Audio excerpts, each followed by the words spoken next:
পাবনার ঈশ্বরদীতে এখনও জমে ওঠেনি কোরবানির পশুর হাট। পৌর এলাকার অরণকোলা হাটে গরু মহিষের ব্যাপক আমদানি থাকলেও হাটটি অনেকটাই ক্রেতাশূন্য। প্রান্তিক খামারি ও ব্যবসায়ীরা বলছেন বেচাকেনা খুব কম হচ্ছে, দুই একটি পশু বিক্রি হলেও খুবই কমে বিক্রি করতে হচ্ছে। তবে এখনো পর্যন্ত ঈশ্বরদীর কোনো পশুর হাটে ভারতীয় কোনো গরু দেখা যায়নি। এতে কিছুটা স্বস্তিতে রয়েছেন স্থানীয় ব্যবসায়ী ও খামারিরা। এদিকে ঈদুল আজহা উপলক্ষে দক্ষিণবঙ্গের সবচেয়ে বড় পশুর হাট যশোরের শার্শার 7 মাইল পশুর হাটে এবার ক্রেতার সংখ্যা অনেক কম। জেলার বিভিন্ন অঞ্চল থেকে খামারিরা নিয়ে এসেছেন নিজ খামারে উৎপাদিত গরু, ছাগল ও মহিষ। বড় ব্যবসায়ী ছাড়াও অনেক ছোট খামারি ও চাষিরা অংশ নিচ্ছেন এই হাটে। জেলা প্রাণী সম্পদ বিভাগ থেকে জানা যায়, হাটে অসুস্থ পশু যেন প্রবেশ না করে তা নিশ্চিত করতে পশু চিকিৎসক ও সহকারী টিম সার্বক্ষণিক দায়িত্ব পালন করছেন। এখনো কেনা হয় না, কিনবো, তবে দাম অনেকটা কম আছে। দাম চাচ্ছি 65-66, দাম বলছে 58 পর্যন্ত।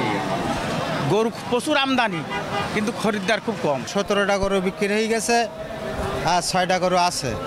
তা আলহামদুলিল্লাহ মোটামুটি দাম ভালো পাইছে। এই মহিষলি আসছে আমরা, মহিষের খরিদ্দারও কম, দাম বলছে না।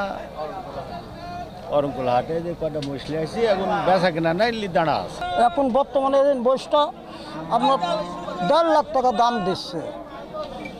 লাভ আমার দরকার নয়, ধরেন 1-2 হাজার টাকা লাভ হলে বেশি ফেলবো। দর্শক, পশুর হাটের বিস্তারিত তথ্য জানতে আশুলিয়ার একটি পশুর হাট থেকে আমাদের সঙ্গে সরাসরি যুক্ত হচ্ছেন সহকর্মী ওমর ফারুক। পশুর হাটে ক্রেতাদের ভিড় কেমন দেখছেন, এছাড়া পশুর সরবরাহ কেমন দেখছেন এবং কেনা বেচা নিয়ে বিক্রেতা বা ক্রেতারা কি বলছেন জানাবেন।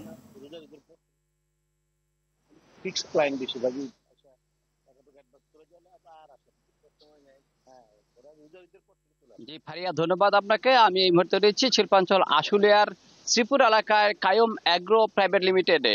আর এখানে কিন্তু পশুর হাটে আসলে এবারে পশুর হাট এখনো শিল্পাঞ্চল আশুলিয়া জমে ওঠেনি, কিন্তু ফার্মগুলোর থেকে কিন্তু ক্রেতারা তাদের গাভী কোরবানির পশু ক্রয় করছেন। হ্যাঁ, এই কায়ম অ্যাগ্রোর যে খামার রয়েছে, এই খামারের প্রায় 350 গরু মহিষ রয়েছে, এর 80% অলরেডি বিক্রি হয়ে গেছে এবং এই বিক্রি পশুগুলো কিন্তু রাজধানী ঢাকা সহ বিভিন্ন এলাকায় নিয়ে যাচ্ছেন এবং তারা পৌঁছে দেবেন। তারা এখানে যত্ন সহকারে কিন্তু এই পশু লালন পালন করে থাকেন। আমরা একটু কথা বলবো এই কায়ম অ্যাগ্রো প্রাইভেট লিমিটেডের মালিক কায়ম সাহেবের সাথে।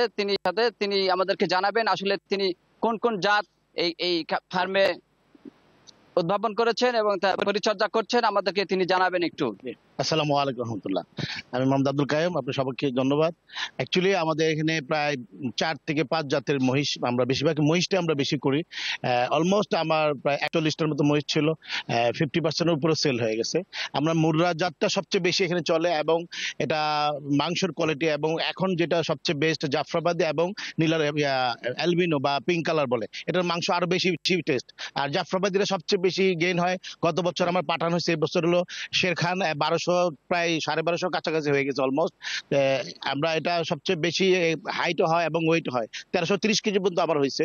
আমি সবচেয়ে ভালো চেষ্টা করি যে সবচেয়ে ভালো এবং ভালো মানের যে মাংসের কোয়ালিটি সবকিছু মিলে চর্বি, মহিষের মধ্যে সবচেয়ে বেস্ট হলো চর্বি কম হয়, অ্যালার্জি মুক্ত, কোলেস্টেরল, ডাক্তারের মতো মহিষকে প্রিফার করে। এই জন্য আমি বলবো যে সবাই গরুর সাথে সাথে মহিষটা আমরা যাতে প্রচলনটা দিন দিন বাড়ে এবং মহিষের জন্য আমি সবাইকে বলবো প্রতিটি খামারি 1টি কি 2টি করে মহিষ পালেন এবং মহিষে গরুর চাপটা কমায়। আমি বারবারই বলবো যে আমি 10 লাখ টাকা একটা গরু না কিনে আমি 5 লাখ টাকা দামের একটা মহিষ কিনেন, সেম মাংস পাবেন। আমি গরুটাকে সবসময় করি না যে আমি গরু পছন্দ করি, কিন্তু মহিষের মাংস স্বাস্থ্যসম্মত।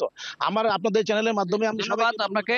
তো শুনছিলেন একজন খামারির সাথে কথা বলছিলাম। আর এই খামারে কিন্তু মূল আকর্ষণ রয়েছে কিন্তু গোলাপি মহিষ, যেটা থাইল্যান্ড থেকে আমদানি করা হয়েছে এবং এই গোলাপি মহিষের কিন্তু ব্যাপক চাহিদা রয়েছে আমাদের দেশে। এই গোলাপি মহিষ কিন্তু এখানে বেশি পরিচর্যা এবং বিক্রি হয়ে থাকে। তো শিল্পাঞ্চল আশুলিয়া থেকে পশুর হাট নিয়ে আমার কাছে এই ছিল সর্বশেষ। আপনাকে ধন্যবাদ।